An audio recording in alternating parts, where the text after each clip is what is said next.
Chapter 127. By the time Ryan reached Ishi Island, the area had already turned into a war zone. The Mecran submarine had made landfall before Ryan arrived, unleashing a motley crew of Kird gang members, geniuses outfitted with advanced power armors, and berserk pandas on Ishi Island shores. They were welcomed by inactive turrets, Augusty gunners on the walls, and a horde of zombies buried beneath the beach. Ryan had never seen Mercury in the flesh, only through skulls he used as intermediaries. According to Livia, the old Olympian could infuse corpses with necromantic energy and pilot undead from afar. With Geist out of the picture, the Augusty had decided to raise all his victims, bloated corpses left to drown beneath the waves, skeletons cleaned of all traces of flesh, and the diseased remains of the island's test subjects. A yellow glow illuminated their eyes. And who better to lead the Legion of the Dead than the god of war Mars himself? Still, this army faced powerful opposition. Vladimir had transformed into a metallic version of himself, and landed first on the shore alongside the panda. The steel man absorbed Mars' swords and spears into his body while stomping on any corpse foolish enough to get in his way, quickly growing from 3 meters tall to 4. Suicidal undead tried to climb on his legs with explosive belts, but the panda quickly swept them off. The valiant bear tossed the kamikaze bombers into the sea where they exploded in fiery blasts. Mars, after quickly realizing that most of his weapons wouldn't affect Vladimir, switched from spears and swords to genius-made weapons. A rain of Vulcan-made bombs fell on the Iron Giant, each with enough power to damage even Wyvern. All of them turned to sand in a violet flash, while explosions rocked the Bliss Fortress foundations. Mars flinched in surprise, while a blonde woman stepped over the submarine and joined the fray. Acid Rain followed Vladimir and the panda on foot, and immediately worked to counter Mars' power. Since she could switch items with those of equivalent mass with a wider radius than the Olympian, she completely neutralized his arsenal. To his credit, Mars tried. Bombs fell by the dozens, only to explode amidst his undead troops. He launched a gas trunk at Vladimir's face, but it turned to send midair. He even prepared to fight the giant in close combat with a thermal lance, but it transformed into a severed zombie's arm within his hands. In the end, the dreaded warrior that put Ryan and Felix on the run one loop ago could only retreat as the steel giant ran after him. This is the Bay of Pigs all over again. Vladimir snarled, as he fruitlessly attempted to catch the wily Olympian. The giant proved no better at the task than abolishing private property, his hands grabbing only sand. Ryan couldn't help but smile beneath his helmet, as the scene reminded him of an old Looney Tunes cartoon. Though he doubted if Mars would have Bugs Bunny's luck. And indeed, when the Olympian attempted to fly away by unleashing pressurized air, Acid Rain switched it with seawater. The helpless Mars stumbled on the ground and was immediately mauled by the panda. Livia had been correct. Genome powers were a rock-paper-scissors game. It didn't matter how powerful you were, someone out there had the exact ability to counter yours. Through intelligence gathered over multiple loops, Ryan had arrayed the perfect matchups against the so-called Olympians. Not that the normies in their employ fared better.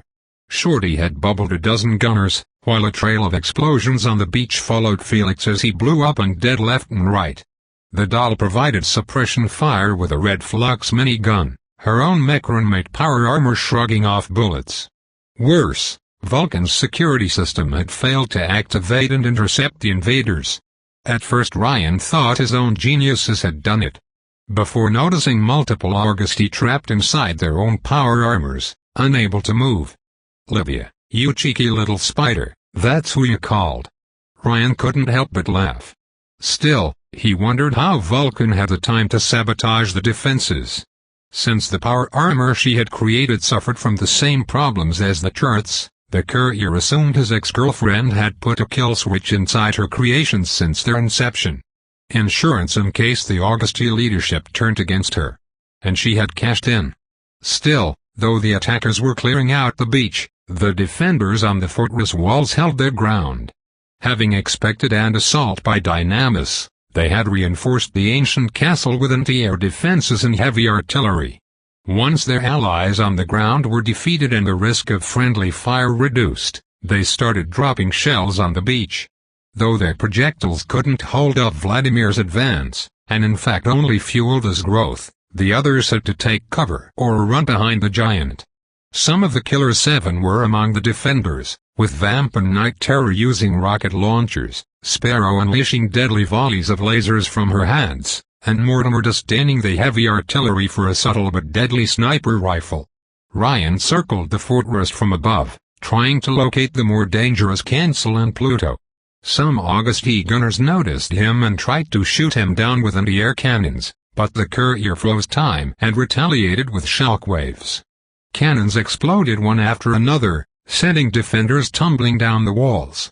While he cleared out the anti-air defense perimeter, Ryan noticed a familiar red blur moving around the beach, pushing his allies out of harm's way whenever projectiles threatened to hit them. "Mr. Wave!" Ryan shouted from above, his voice echoing over the battlefield. "You were supposed to destroy the Maxime bases." "God asked things of Mr. Wave too once," the genome replied, as he quickly pushed Felix to the side before one of Mortimer's bullets could blow his head off. And Mr. Wave replied, "Say please." The man said it with so much style that Ryan couldn't hold his blasphemy against him. Once word of the carnival's presence reached Lightning Butt, however, the appearance of two new figures on the main wall, right above Narcinia's flower garden, caught Ryan's attention.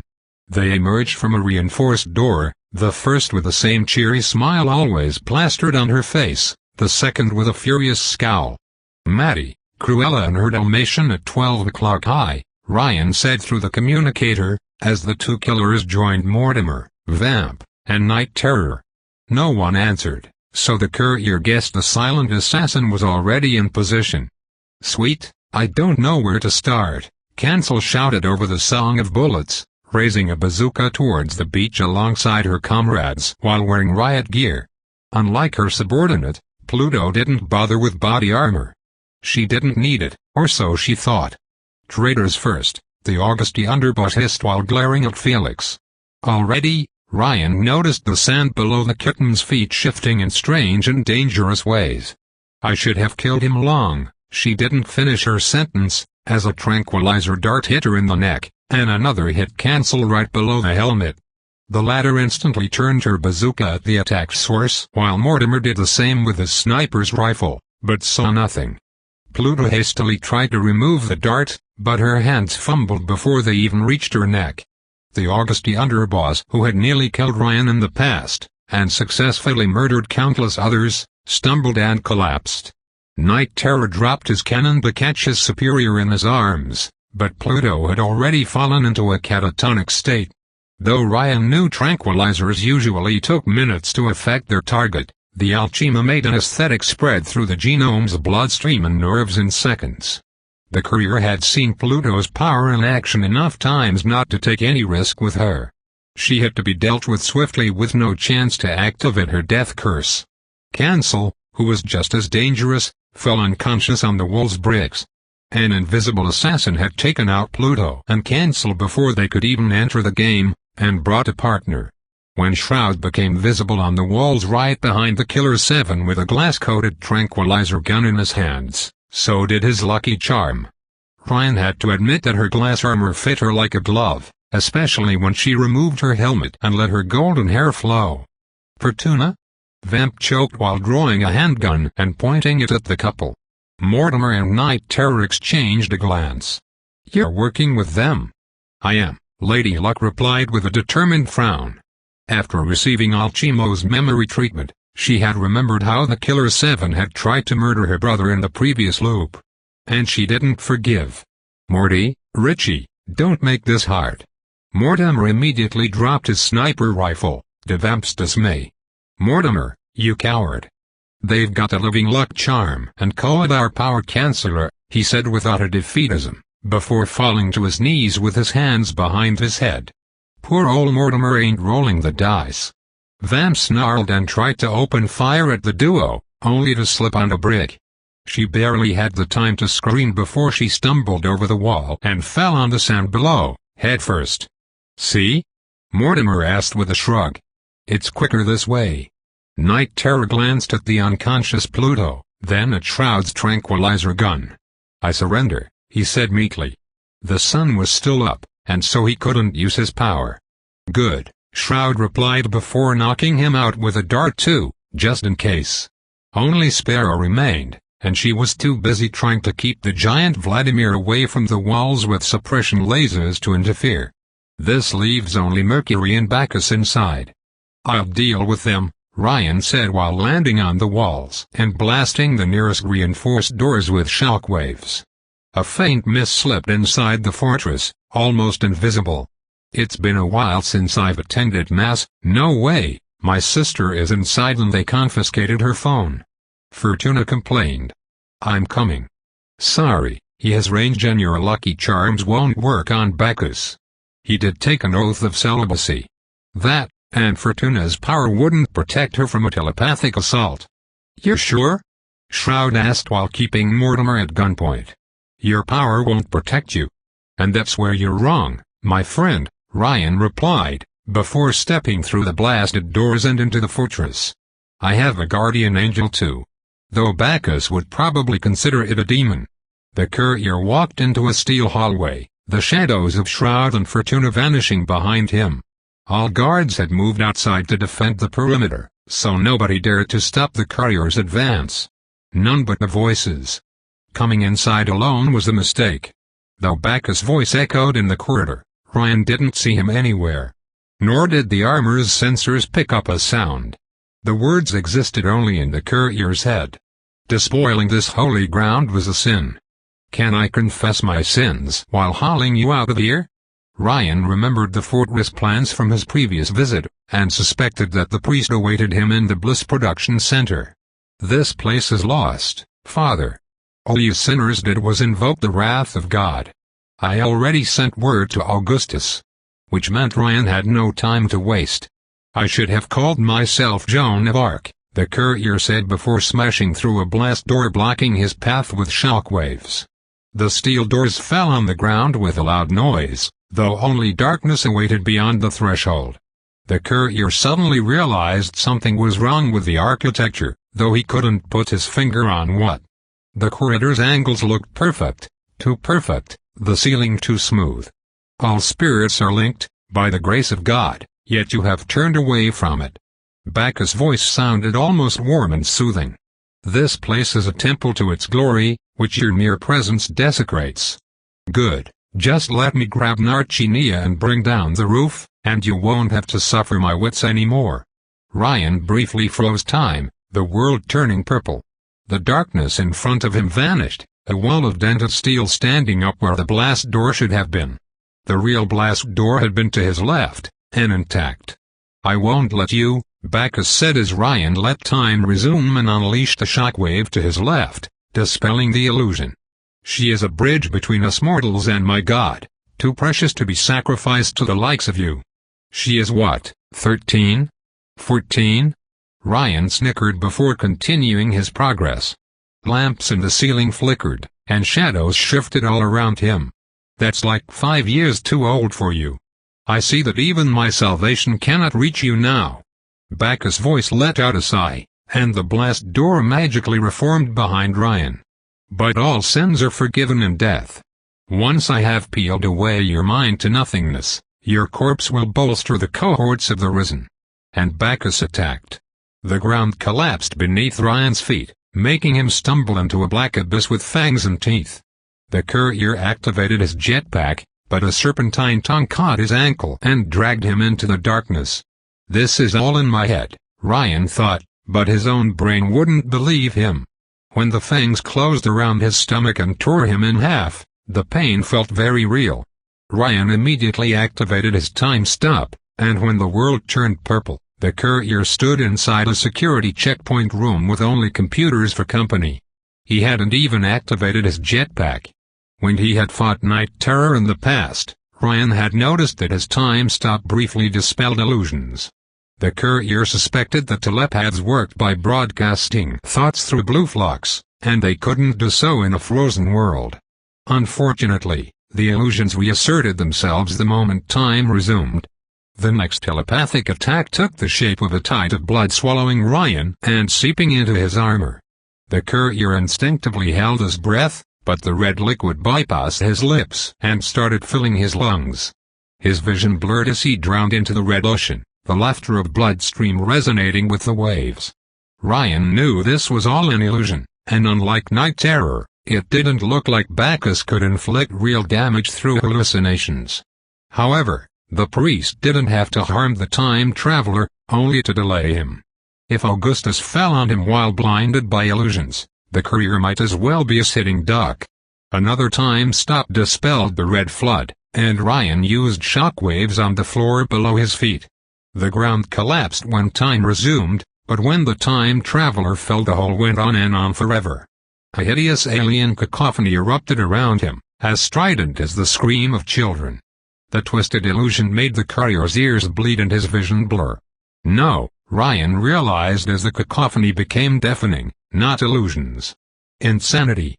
Bacchus could degrade an individual's sense of reality like advanced schizophrenia or other mental illnesses, destroying the victim's very identity. He peeled someone's mind away like an onion, until nothing remained. You did this to Julia Costa, Ryan realized in horror, his voice somehow cutting through the alien cacophony. The courier had grown used to pain through centuries of time looping, but a normal mind would have shattered under these psychic assaults. You tortured her, until she forgot who she was. Human mouths opened on his armor, to taunt him with 10,000 voices in one. Some in the Holy Church believed that only through pain and flagellation could one become closer to God. Ryan choked, as tendril whips sprung from the darkness and hit him in the chest and back. Though his armor should have stopped them, they flayed the skin beneath the steel. Their kiss felt like sharp blades cutting him up. "Is that the best you can do?" the courier said with a grunt. "My girlfriend scratches me harder." Julia Costa died on the altar, only to rise again, a holy maiden and a tool of the one true God, Bacchus replied softly. It took days for her to accept this divine grace, but in the end, she opened her heart to me. "Yeah, I'm going to murder you too as soon as I reach your hiding room." Ryan activated his power again, finding himself facing a steel floor with 4 animated, putrid corpses striking his back with pickaxes. Mercury. Bacchus cloaked his undead thralls with illusions, allowing them to strike him by surprise. They are trying to find a joint or weak point in the armor, Ryan thought, as he blasted the undead to pieces in the frozen time. They wouldn't find one, but might damage the circuitry or the helmet's lenses. He managed to rise back to his feet before the time stop's duration ended, but the courier already felt mentally exhausted as if he had overslept. The repeated mental assaults couldn't harm him physically, but they taxed his brain. If this lasts too long, I might pass out from the sheer headache, Ryan realized, as he tried to remember his current location inside the maze-like facility. Thankfully, his enhanced timing let his body continue walking towards its destination. Time ran out, and the psychic assault renewed. Nails impaled Ryan through the hands and the feet, impaling him on a Christian cross overseeing Ischia Island. The plushie was crucified to his left, a half-rotten Len to the right. Bacchus stood in front of the naked courier with a sharp spear, while New Rome burnt beyond a bloody horizon. I now realize that the Gnosticism heresy had the truth of it, the priest said, as he stabbed Ryan in the chest. The courier clenched his jaw not to scream as the spear's tip twisted between his ribs. The illusion was so vivid that it fooled his nerves. This world, this crooked reality, is a prison for souls. A cosmic trap of monstrous proportions, keeping us from divine unity with the ultimate ones. I know what Eva Faber did to you, Andreas, Ryan said in between grunts of pain. He hoped using Bacchus' real name would unsettle him and dispel the hallucination, but it only made the priest stab him harder. She wrecked your mind when you gained your powers. If there was ever a good man inside you, he's probably weeping. The alchemist awakened me, Bacchus replied, his face twisting into a skull with a blue, alien light peering out of the eyes. She was a prophet, and I followed the wrong path. She was mad, and now she's dead. Or she wished she was. When Bacchus opened his ghoulish mouth, Eva Faber's voice came out. Does it matter if the carpenter dies, so long as the house stands? The spear in his hands turned into an elixir needle, oozing a blue oil from its tip. The Lord of the Scriptures to whom I dedicated half my life was a lie, an illusion. There are no other gods than the ultimate ones. Guy saw heaven, Ryan reminded him. A bright yellow realm of light and angels. Yes, he did. The universe turned a blinding yellow, the courier's eyes burning from the light. What of it? You don't get it. If he saw a heaven with angels, maybe your old god exists in the yellow world. You got the color wrong. Ryan froze time again and collapsed into a bed of flowers. Their petals were blue, their cores yellow. The courier noticed a hole in a glass ceiling above his head, and two undead with welding sticks surrounding him. The courier quickly rose up and rushed out of the glass garden, punching the corpses out of his way.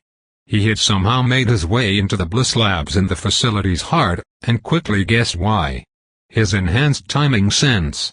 His body had kept moving towards its destination like a sleepwalker, even if Bacchus assaulted his mind. Unfortunately, sleepwalking wouldn't save Ryan from physical attacks. An old hunchback stood near the drug assembly lines, surrounded by a group of 10 undead bodyguards all equipped with submachine guns. The fossil dressed astonishingly well, wearing a cashmere black suit and a bowler hat, though he needed an ugly wooden cane to stand. His white beard couldn't cover all his face's warts and wrinkles, and his tiny eyes squinted at the glass garden with fear. Mercury. Unfortunately, time ran out before Ryan could unleash a shockwave at this geriatric disaster.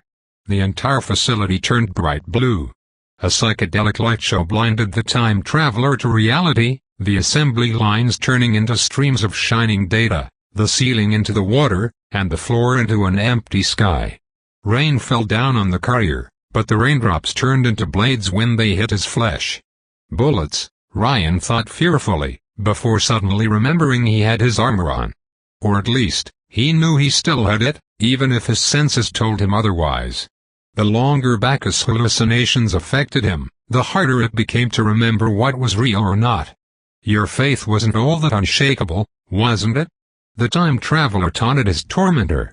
Or maybe it was just a disguise, easy to trade away when it didn't fit you anymore? You don't know what you speak of. The pale blue world shifted into a spiral, a whirlpool sucking Ryan's very soul. Don't you see that my work is for the good of all? It's never going to work by torturing people, Ryan replied, an idea crossing his mind. Bacchus believed himself the tool of a higher power, chosen to fulfill a purpose. There was an opening. You need wisdom and compassion to ascend. I know because they told me. Bacchus' resolve wavered. For a brief instant, no longer than a second, the blue spiral turned into the face of Andreas Torque, his eyes ablaze with madness and fury. And so Ryan delivered the coup de grace. I guess you were too much of a Protestant to enlighten. Strong blue hands grabbed the courier's throat and started choking the life out of him. The hands grew a body, and then a head. I need to get out.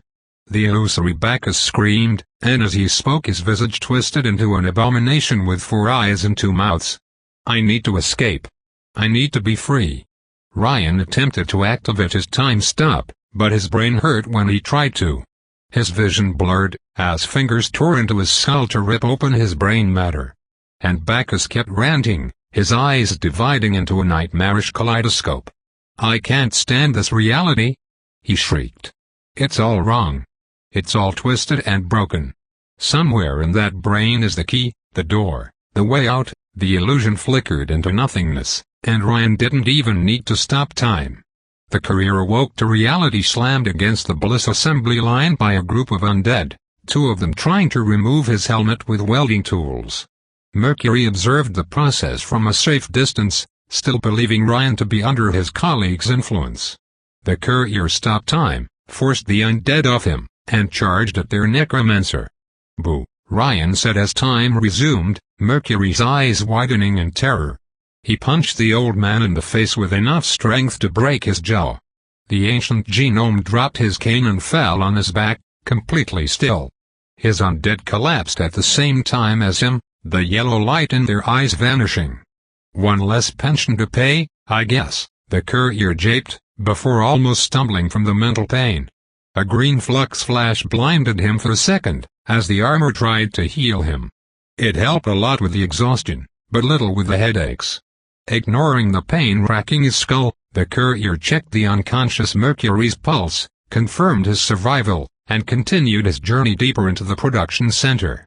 He eventually made his way to the room where Bacchus kept the captives of his experiments.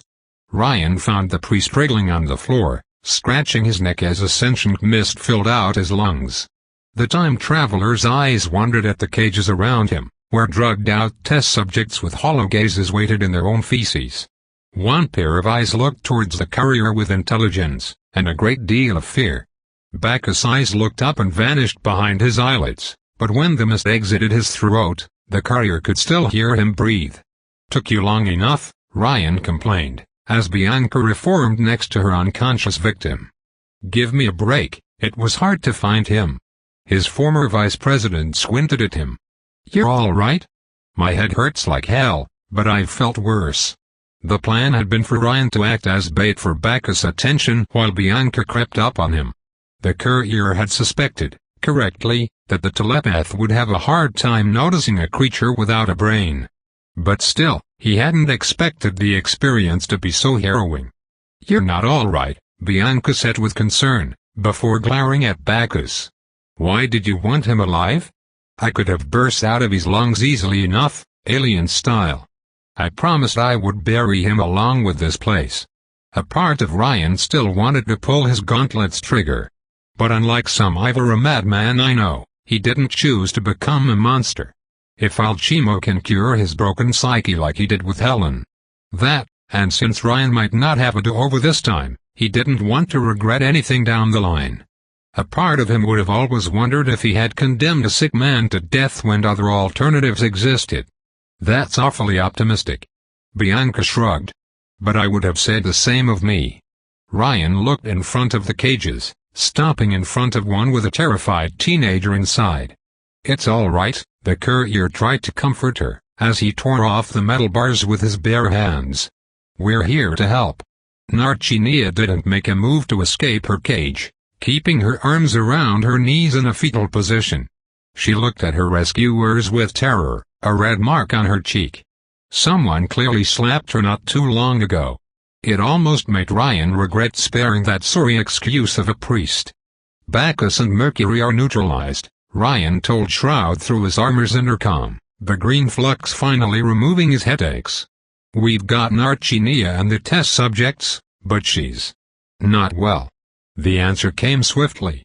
"Put on the loudspeakers."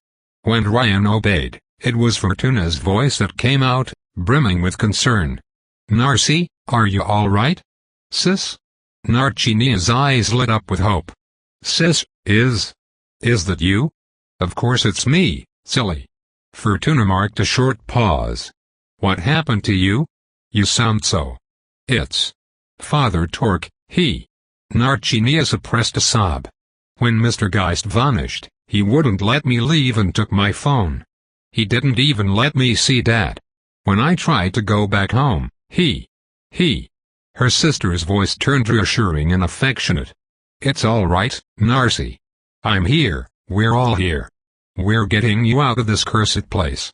"But Dad is an asshole," Fortuna cut her off. "Felix and I will show you." Felix came back? The poor girl couldn't believe it. "For you, Narcy?" Adam Kitten's voice came out of the loudspeaker. "I came for you. They're all waiting for you outside," Ryan said with kindness, extending a hand to the child. In that moment, he was brought to the day when Len found him under his house's wreckage, like a light in the darkness. "I'll show you." Narcinia hesitated, but eventually took his hand. It took Mr. Wave's help and a few minutes to evacuate the factory. Bacchus and Mercury were sedated, joining Sparrow, Pluto, and the rest of the Killer Seven. Vamp had broken her neck, and Mars had been bubbled. Narcinia gave her adoptive father a worried glance as Ryan surrendered her to Fortuna, who hugged her sister tightly. Felix watched on for a while until Narcinia started crying, and then awkwardly joined the group hug. Ryan glanced at the Bliss factory, at this industrial facility of death and destruction, and gave the fateful order. "Tear this place apart." The giant Vladimir immediately punched the fortress stone walls with his bare hands, while Bianca assisted him with shockwaves. The building collapsed on itself, its evils buried for good. "Rary," Len said, her voice heavy with worry. "He's coming." He was. The Saturn armor's sensors had noticed a spike in electromagnetic activity near the island. The air itself was choked with electricity, and red lightning coursed through the clouds above the island. Shroud put a hand on the courier's shoulder. "Ryan, you killed me more than he ever did," the courier quipped, before activating his jetpack. "I'll be all right." The vigilante watched Ryan go without a word, but even though the courier couldn't see through his friend's glass helmet, he sensed the worry behind it. He wasn't the only one. Shorty, Bianca, the doll, Felix, Mr. Wave, Fortuna, Timmy, Helen, and all the friends he made across almost 24 loops. They looked at him and prayed without a word. They thought he wouldn't come back. And they might be right. Ryan gathered his breath, swallowed his fear, and ascended higher and higher, until the Bliss Factory's rubble looked no bigger than his hand. Smoke rose up below him, while crimson lightning tinted the blue skies red. Thunder echoed all around the courier, booming and dreadful.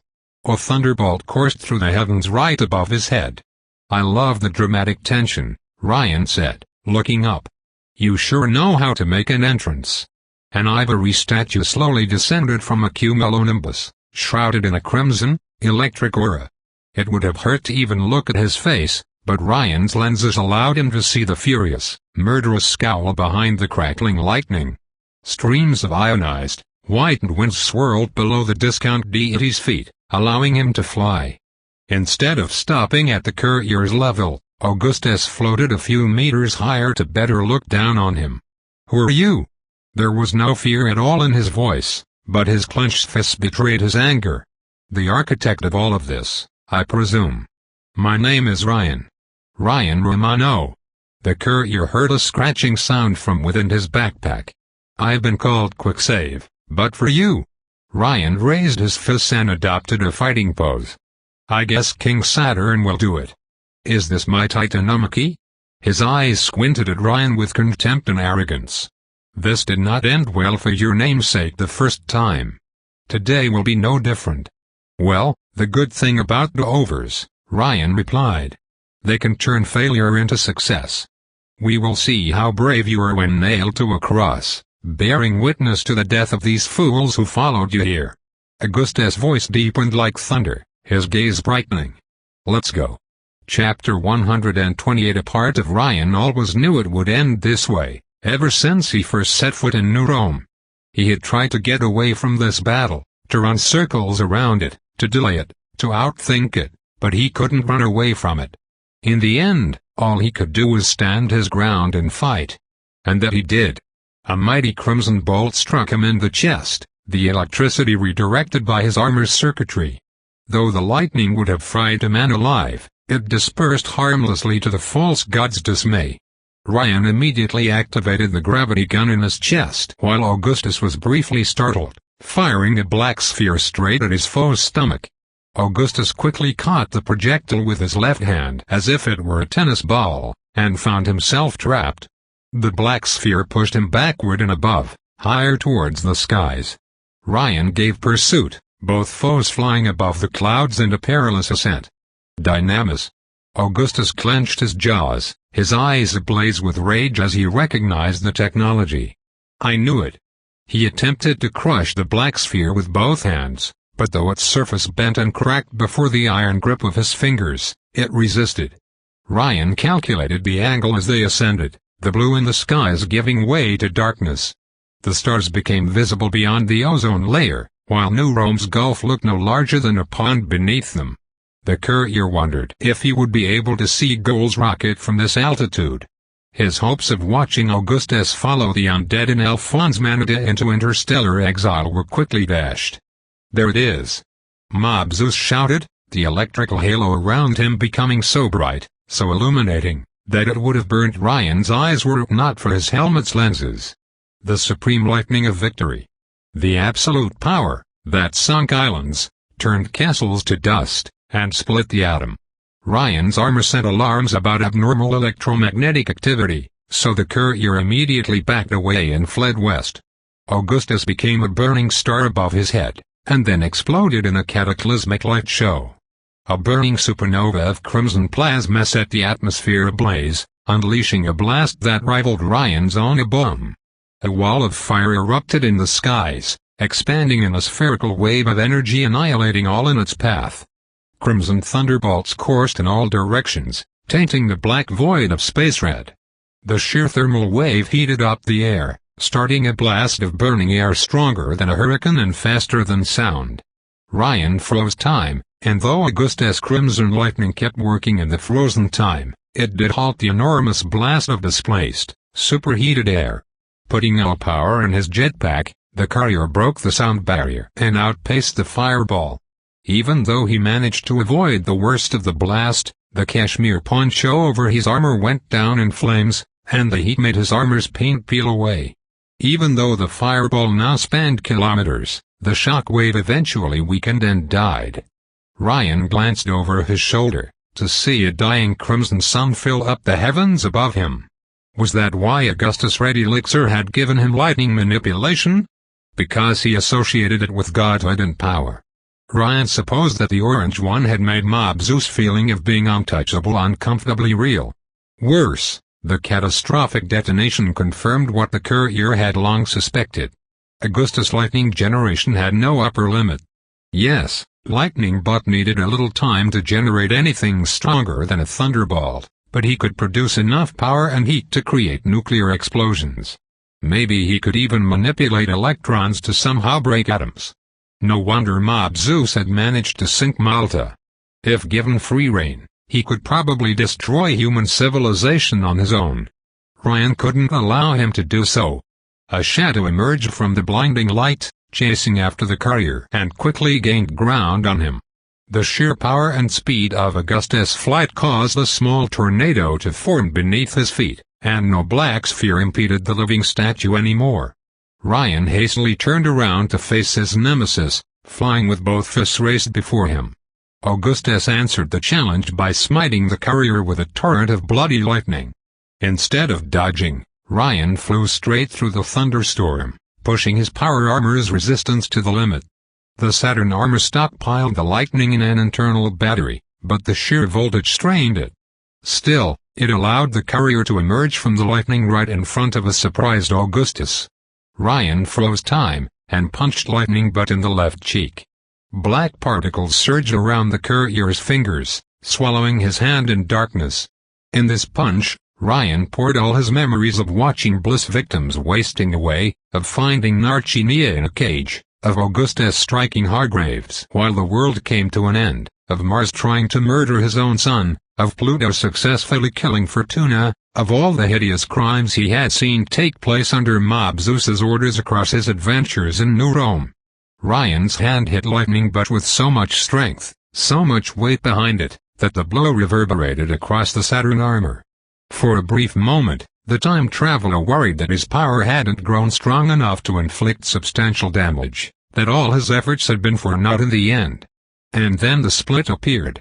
The left side of Augustus' face cracked around the impact, a red light glowing from inside a tiny rift spreading across his cheek, his lips, and his forehead.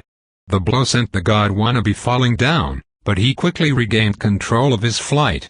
Yet instead of engaging Ryan again in melee, Augustus hovered in place as time resumed, looking up at the armored time traveler flying above his head with surprise and a hint of fear. Their positions from the battle's start had reversed. "You wounded me," Augustus said, half shocked, half angry. "Really?" the courier replied, freezing time again and closing the gap between them. "Let's check." And Ryan punched Augustus again. Lightning Buck tried to dodge, but his own reflexes worked against him. For years he had felt secure in his invulnerability, letting his foes break their hands against his metal skin as a show of strength. His survival instinct was fighting his arrogance, and Ryan's hand struck before this internal battle could resolve. This time, the courier aimed for the right side of the head, and witnessed more cracks appear. The electrical halo around Augustus briefly shorted out, revealing the old man underneath the luster of power. Red lines spread across his ivory visage, like a damaged statue. His haughty, arrogant expression had turned into a wince of pain. Ryan couldn't help but feel a deep sense of satisfaction at the sight. "Remember," the courier said, "you are immortal." Time resumed, and Augustus struck back with a bestial snarl. His first blow hit Ryan's chest with enough strength to bend the reinforced metal, and the second sent the courier falling down to earth at the speed of a cannonball. Ryan regained control of his flight after crashing through a cumulonimbus, floating above the vast blue expanse of the Mediterranean Sea. Instead of engaging his foe again, he fled west as fast as he could. Augustus immediately pursued the time traveler with feverish zeal, his fear replaced with murderous desperation. He couldn't let anyone capable of harming him live to fight another day. Ryan checked his location, and opened a long-distance channel. Both he and Augustus flew so close to the water, and so swiftly, that the sea seemed to split in half below them. "Simon, where are you?" "We evacuated as you asked, Peter Riddle," his friend's voice answered, while the courier dived to the left to dodge a crimson thunderbolt. Unfortunately, the lightning changed course and honed on to the time traveler, though the armor absorbed it all the same. "How far?" Ryan asked, as the Monegasque coast came within view. "Really far." "Why?" "Because you might need to redraw the maps." Ryan choked as Augustus caught up with him with a roar. Both genomes soon started manhandling each other above the empty but illuminated streets of Monaco. The sun was all but gone from the sky. A golden glow surrounded the courier, as the Saturn armor's yellow defenses struggled against the cursed city's insidious grasp. "So you were the source of these anomalies," Augustus said, before closing his hands around Ryan's armored neck and squeezing. The mob boss eyes burnt with savage hatred, the glowing red splits across his face making him look like a demon from hell. The outside finally matched the inside. "Good. I had hoped to kill you for a very, very long time." "Sorry, I'm not into that sort of foreplay." Ryan activated his power and struck Augustus at his arm's joints by surprise, making the electric maniac release his hold on him.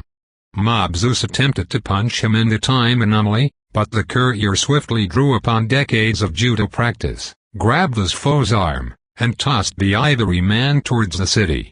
Augustus crashed into the ruins of the Monte Carlo casino with a devastating crash, collapsing its roof as time resumed.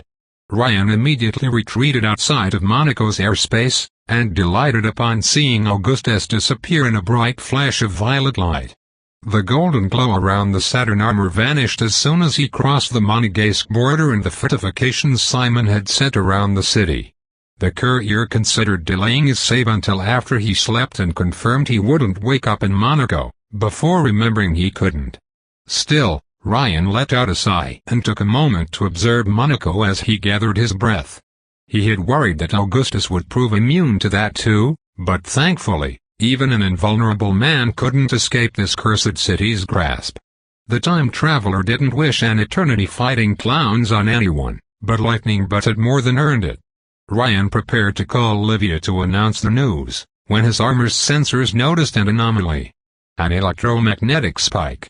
A flash of violet light erupted at Monaco's border, and a furious Augustus materialized barely 10 meters away from Ryan.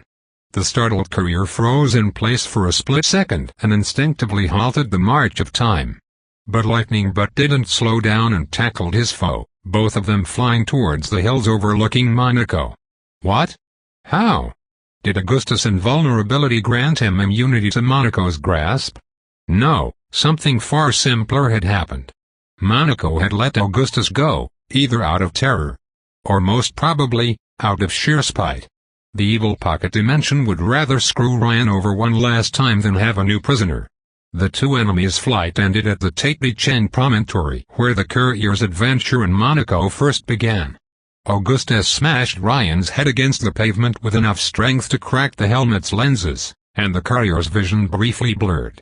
A drop of blood fell down his forehead, while his last reserves of green flux coursed through his veins and restored his vision. Augustus' shadow towered over Ryan as he struggled to stand back on his feet. "Here is where you belong," Mob Zeus said while lifting his right foot like an executioner's axe. Under my heel. Ryan hastily rolled aside before Lightning Butt could stomp his head like a watermelon, and jumped back on his feet. Augustus' heel shattered the pavement in a devastating strike, digging a small crater. "And here's the hand you deserve," Ryan replied before freezing time. He swiftly beckoned at the mob boss before he could adjust his position, his black flux-infused fist hitting the genome supremacist in the face. The blow sent a tooth flying and the mob boss stumbling. Lightning Butt quickly regained his footing, and touched his chin as if expecting to bleed. When time resumed, neither enemy took flight. Instead, they faced each other on the promontory, their feet firmly anchored to the ground. Augustus didn't attempt to zap Ryan again, perhaps expecting the courier's armor to absorb his lightning. Or perhaps the Lightning Lord would rather beat the time traveler within an inch of his life with his bare hands, to better feel his bones breaking beneath his fingers. "You fight better than most, but your efforts are for naught," Augustus said before taking a step forward. From the height of his 2 meters, the Ivory Man towered above his rival like Mount Everest above all other mountains. "There can only be one master of the world. You think that's what I'm fighting you for?" Ryan sneered, before doing some boxing footwork. "The world? What else?" "Because I want to be happy." Ryan froze time, right as Augustus raised his right fist. "Because I want to make a great many people happy, and you're a threat to their well-being." Lightning Butt lunged at him with a jaguar's speed, but Ryan lowered his head to dodge his deadly punch and retaliated with an uppercut. The blow, shrouded in black flux, would have shattered a normal human's head. It only caused more cracks to appear on Lightning Butt's chin, and the shadows around the courier's hands dispelled when time resumed. Make people happy? Augustus didn't even appear capable of fathoming the notion. The likes of us stand above lesser men. They exist to serve us.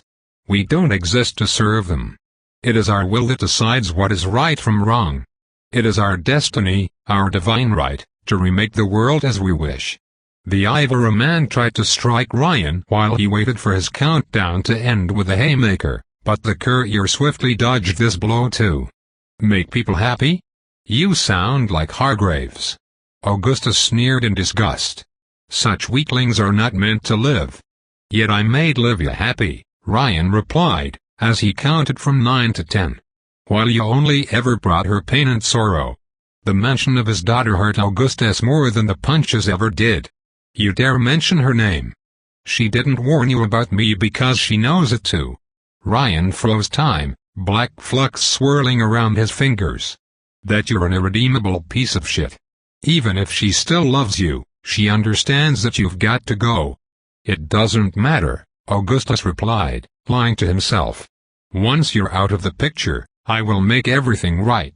Ryan punched Lightning Butt in the chest, making him snarl as a new crack spread over his torso. The vicious brawl continued for minutes, perhaps hours. The universe turned violet, then returned to normal, then switched back to violet again in an endless cycle. The two duelists stepped down the hill's steep slope, one punch at a time, with only the stars for witnesses. Augustus was faster than Adam, and stronger than Wyvern. Though he was no martial arts expert, he had far more experience with hand-to-hand fighting than Fallout. Lightning Butt's style was rough and direct, almost robotic, but nonetheless effective. His body didn't feel fatigue, and each of his blows carried as much strength as the first. But he lacked something priceless, an edge that allowed Ryan to dominate him. Experience. When Augustus raised his fist, Ryan didn't see the genome suprematist he had grown to despise. He saw the boxers, judo masters, psychos, ninjas, clowns, ninja clowns, gangsters, petty tyrants, and heroes that he had bested across the years. He saw all the people he had fought in close combat over more than 8 centuries of main quests, side quests, random encounters, optional boss battles, and adventures across Europe. Ryan's body reacted on its own, drawing upon decades spent perfecting boxing, Krav Maga, judo, jiu-jitsu, street fighting, and all martial arts known to man. Augustus might have been over 70, but he was the child among the two fighters. By now, the mob boss' entire body had begun to resemble the moon's landscape, Craters and rifts spread over a white wasteland.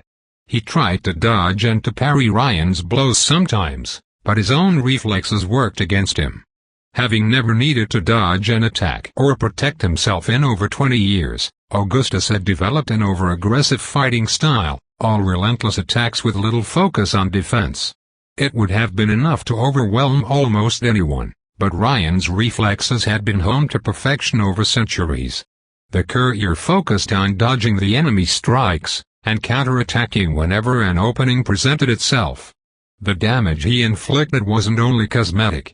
Augustus' expression had long twisted into one of permanent pain, though rage was one hell of an anesthetic. "Now you look like a real statue," Ryan taunted him, even as his armor sent alarms. The black flux was damaging the gauntlets as much as the repeated strikes against Augustus' indestructible body, slowly consuming the steel. He had to bring an end to the battle quickly. Augustus seethed with pain and rage, his movements growing wilder, unfocused, desperate. When his punches missed Ryan and hit Monaco's hills, the very ground trembled before his might. His lips uttered a single word. "Why? Why are you losing?" Ryan froze time and punched Lightning Butt in the face again. This time a bit of his stone lips flew alongside a tooth. "Because for all your might, your fists only carry the strength of your arrogance behind them, while mine carry the weight of centuries, and the hopes of thousands. Even this armor was the work of dozens of people, who each gave their knowledge, their work, their very life force to make this wonder possible. From Len to Jasmine, from Felix to Livia, all of them contributed. Their strength coursed through these circuits. And now, Ryan raised his hand to deliver the coup de grace. Instead of taking it, Augustus blasted the ground with lightning, blowing dust in all directions. Ryan's fists hit only smoke as time resumed.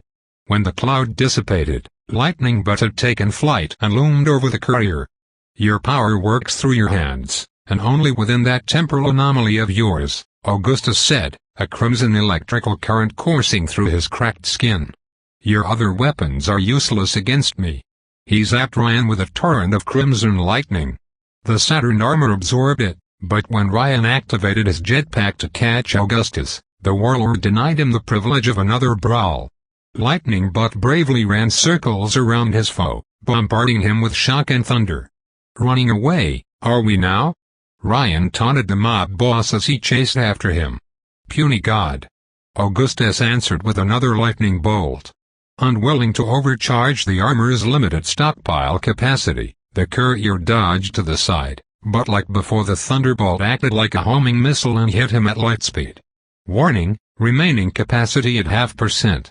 The armor warned after absorbing the electricity into itself. Ryan realized dodging had been a mistake, as a twisted smile flashed across Augustus' cracked face. Now he knew the Saturn armor's endurance wasn't limitless. The two engaged in a deadly course in pursuit over the French Côte d'Azur. Once a coastal and sunny paradise, the Genome Wars had left only ruins, muddy sand, and wild forests growing over both. They danced and waltzed, but only ever exchanged thunderbolts. If it had been a hand-to-hand fight, Ryan might have prevailed, but Mob Zeus refused to let the courier get any closer than 10 meters. Since he flew even faster than the time traveler and resisted his violent power, there was little Ryan could do to close the gap. He attempted his usual tricks, blowing up dust from the ground or trying to make Augustus lose sight of him to spring an ambush. It was all for naught. When Ryan feigned retreat, Augustus gave pursuit only to back down whenever the courier turned around. When Ryan tried to hide behind a hill or a tree, the lightning always struck him from an unexpected direction. Mob Zeus could detect electrons, so he didn't need to see Ryan to hit him. The mob boss harassed Ryan with a loan shark's relentlessness, never giving him any moment to breathe. "I bleeped your daughter," Ryan shouted, trying to infuriate the madman and make him drop his guard. "And your sister too. Look, a wild Hargraves." But neither truth nor lie disturbed Augustus' focus. Unlike Bacchus, he didn't let emotions interfere with his goal. Lightning Butt was brutal, but not stupid. The only thing on his mind was his foe's death, and nothing else mattered. In desperation, Ryan froze time, and attempted to unleash a shock wave while his gauntlets were wreathed in black flux. He hoped, prayed, that some of the dark particles would travel with the blast and damage his foe. Instead, his gauntlets shorted out, black flux seeping out of the damaged circuitry instead of a shock wave. Worse, Ryan's fingers hurt beneath the steel, the darkness threatening to consume them too. Warning, system overload. The Saturn armor alarmed Ryan, before the latest thunderbolt caused the sensors to short out. With little alternative, Ryan tried to activate his intercom and call for help. Leo. Sunshine. But only thunder and static answered. The sheer electromagnetic activity screwed with his communicators. And what was bound to happen, happened. Augustus zapped Ryan again, and this time, the armor failed to absorb the lightning. The flux batteries melted inside the steel armor, and the jetpack exploded in Ryan's back. The whole armor failed, and the courier crash-landed on some forgotten French beach. His battered, crippled armor hit a hard bed of sand, dust creeping inside the servos. The helmet's lenses shattered, some shards making their way into Ryan's left eye. The courier had to bite his own tongue to swallow a scream, as half his vision turned red. Get up, he thought furiously, I have to get up. But the strike had damaged the armor's servos, and while it had been as light as a feather, the Saturn suit now seemed to weigh tons. Ryan could barely roll to his left side, blood dripping from his broken helmet, his right eye glancing up at his own death. This ends here, Augustus said, flying above his foe with the arrogant fury of a wounded god. The lightning does not care for kings or commoners, for good and evil. When lightning falls, it strikes indiscriminately. And all mortals bow to it. Don't you know? Ryan replied spitefully, his fists clenching. I'm immortal. Nothing lives forever. You least of all. Augustus' shroud of lightning grew more intense, as he gathered more power into himself.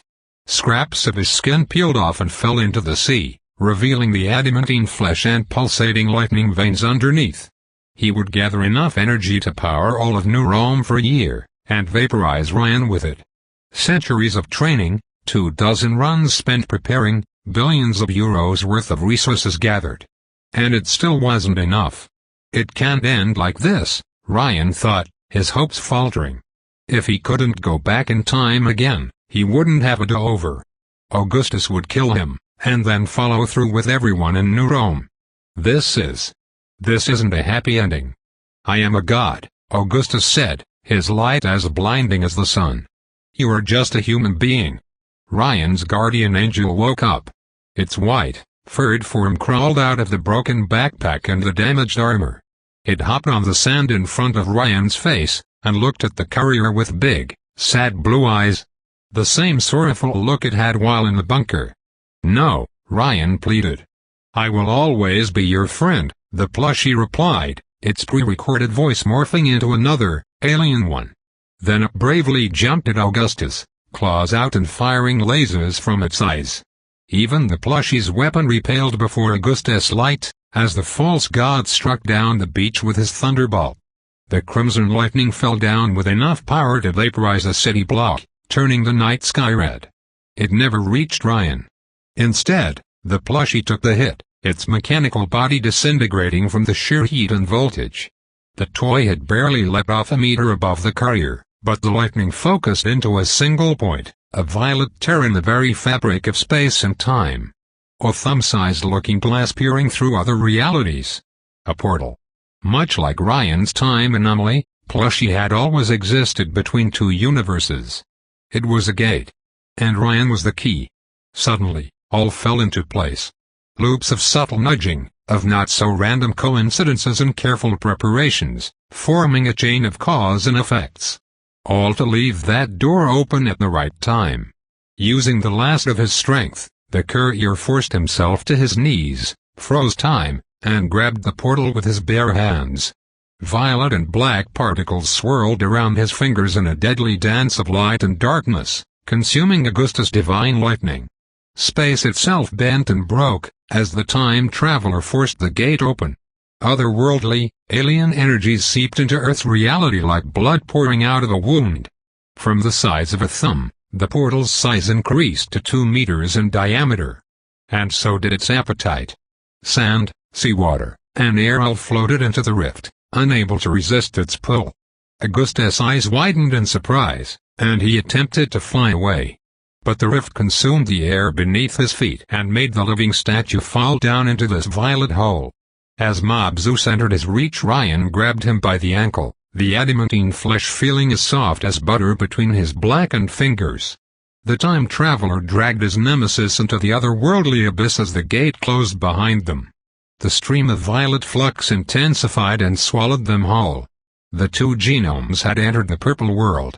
Chapter 129. When Ryan gazed into the violet abyss, the abyss looked back. As he fell down into a tunnel of violet light, the time traveler witnessed distant echoes form around him. Images flashed in his mind like pictures, followed by sound. He relived memories, some of them his own, but not all. Ryan remembered the fateful day he and Len found their elixirs, and the moment when it all began. For a moment, he was Len, drinking an elixir in a desperate attempt to heal a sick father. The next instant, he was a woman with a dream, murdered by a heartless man. He lived through a Julie Costa's murder, both as the victim and the perpetrator. He became a living son, fighting a final battle for the world's sake against a mad genius' endless armies. He remembered the plushie's creation, his rebirth in Monaco, and his first perfect run. He watched Bloodstream's final defeat through half a dozen pairs of eyes, gaining a broader perspective. He became a priest eager to defend the world in the name of God, and the sociopathic scientist who drove him mad. Ryan became all of these people and more, as he lived through these fragments of the past. The endless tapestry of time appeared before the wanderer, offering him greater insight and knowledge. Through it all, Ryan's purple doppelganger followed after him like a shadow, a reflection. It floated ever closer to the original, but never fused with him. Two old friends had reunited, but now was not yet the time to become one. There was still one task left to do. "I'm with you," the double whispered with Ryan's own voice. His elixir magenta inhabited this specter, always standing by its human partner's side. "Let's kick his ass." Ryan lightly landed on his feet and found a confused Augustus waiting for him. To the courier, the purple world appeared as a grassless plain without limits, the purple ground as smooth as a polished mirror. The skies were a lighter shade of violet, a beautiful void without clouds, without wind. Countless spheres floated above Ryan's head, linked by beautiful, dazzling auroras of violet flux. The strange bubbles reflected pictures of alien worlds defying understanding, of lands ruled by dinosaurs, of human and alien cities. Ryan couldn't count them all, and each of them showed something different. Another place, another time. Doors, the courier realized. Gates to other worlds beyond count, portals to different paths, alternate presents, and possible futures. Ryan couldn't help but take a moment to marvel at this place's alien beauty, at this universe of limitless possibilities. The sight deeply humbled him, as he truly began to fathom how vast the multiverse was, and how small he looked in comparison. "What is this place?" The red light had gone out of Augustus, leaving nothing but a cracked statue of ivory. His eyes glared at Ryan, blind to this place's majesty. "What have you done?" "I brought you to my home turf," the courier replied, taking a step forward. His armor suddenly seemed no heavier than air, and his violet elixir walked after him like his shadow. "This ends here." "It will." Augustus raised his hand, trying to smite Ryan with divine lightning. But no electricity erupted from his fingers, to his surprise. Mob Zeus couldn't draw energy from the red world here. Not without the right permission. Unlike Ryan, he was nothing more than an intruder, an unwelcome guest in a world that served as the time traveler's second home. "This is a crossroads, but you can't break the lock," Ryan said, darkness spreading across his skin. While black flux erupted from his heart, his very soul, burning off the Saturn armor and shrouding his entire body in a cloak of darkness. Ryan became a shadow with a purple reflection, a human-shaped black hole. A living void. The Saturn armor had never been more than an amplifier, helping Ryan focus his own personal connection to the black world. But here, in this place, In this crossroads between all of space and time, I am the gate, and the key. Ryan could draw upon as much black flux as he wished. Half his vision turned dark, as the paradoxical energies consumed his wounded left eye. The courier crossed the distance with his adversary in an instant, space dissolving between them as if it no longer existed. The surprised Augustus instinctively raised his left arm to protect his head, and Ryan punched it with a fist of solid darkness. His shadowy fingers cut through the adamantine like butter. Augustus' eyes widened in shock, as his forearm fell on the purple ground and left a stump behind. His flesh and blood had calcified, turning as solid and indestructible as the skin outside. But Lightning Butt's nerves still worked correctly, if his roar of pain was of any indication. He clutched the stump with his remaining hand, his eyes widening in rage and horror. Ryan would have rejoiced, if his current state didn't hurt him as much as Augustus. He felt his skin peel away, devoured by the black flux. His legs, his arms, started to flicker like shade in the sunlight. If he kept this up, he would either ascend as a living shadow, or cease to exist. "Give up," the courier ordered Augustus. He didn't listen. "I was chosen." Madness and hubris overwhelmed Augustus, his fear of death giving way to a single-minded, murderous rage. Unable to strike Ryan down with lightning, he raised his right fist in a haymaker motion. Lightning Butt's eyes were devoid of irrational thoughts. His hatred had overwhelmed his survival instinct. His mind simply couldn't accept defeat. "I was chosen by fate." Ryan raised a hand, his purple double following his movement, and shattered Augustus' right arm at the elbow with a swift strike. The severed arm joined its twin on the purple floor, and the pain brought Lightning Butt to his knees. He had lost the same hands he once smashed Julie Custer's head with. Call it karma. While his purple double glanced at the portals above them, Ryan looked down at his foe. Without the electrical halo surrounding him, Augustus' wrinkles, whether natural ones or cracks from the battle, were exposed for all to see. The perfect Olympian statue had degraded, his smooth outer layers now resembling a broken windshield. Though he shed no blood, there was hardly a spot in the mob boss body without a rift, a hand-shaped crater, or exposed metallic flesh. Ryan glanced at this all-powerful genome's face, and it looked so old, so scared beneath the bluster. The face Augustus had struggled so hard to hide from the world wasn't that of a god, but of a feeble, bitter old man. One so afraid of his own death, that he had murdered thousands to stave it off. Beneath all the cruelty and the luster of divine power, Augustus was nothing but a small, petty miscreant, worthy only of contempt. "Give up!" Ryan shouted, his voice deepening as his throat flickered in and out of existence. But now that he had lost everything, pride was all Augustus had left. A god does not surrender. He snarled.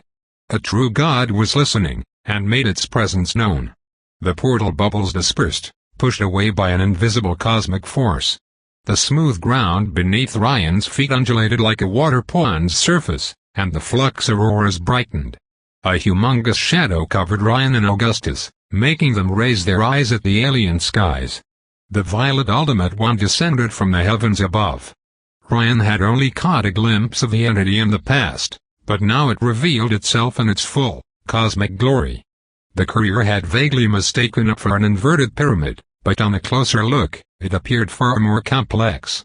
The geometric shape before him would have given a headache to Euclid, as layers upon layers of space folded in a bizarre triangular violet spiral. This shape, this geometrical form, didn't exist, couldn't exist on Earth. Ryan's own human mind couldn't fully process what he saw. It tried to fit the shape among other, more classical forms, to quantify the unquantifiable. And it failed. Millions of eyes covered this eldritch triangle, black orbs full of swirling galactic spirals, all-devouring black holes, nebulas, and cosmic phenomenons undiscovered by human astronomers. Each eye is a universe, Ryan realized. This thing was so colossal, that it hurt the courier's head just to look at it. Even the haughty Augustus seemed transfixed by the sight. The entity's eyes gazed at the mortals. A solar flare of violet flux swallowed them both, dissipating the shroud of darkness around Ryan. The multiversal light of the Ultimate One bathed the courier's naked body, stripping him of the pain, of his senses, and reason. The deity's will overwhelmed his own, and let him see through one of its eyes. The time traveler was brought back to a time before man, before life.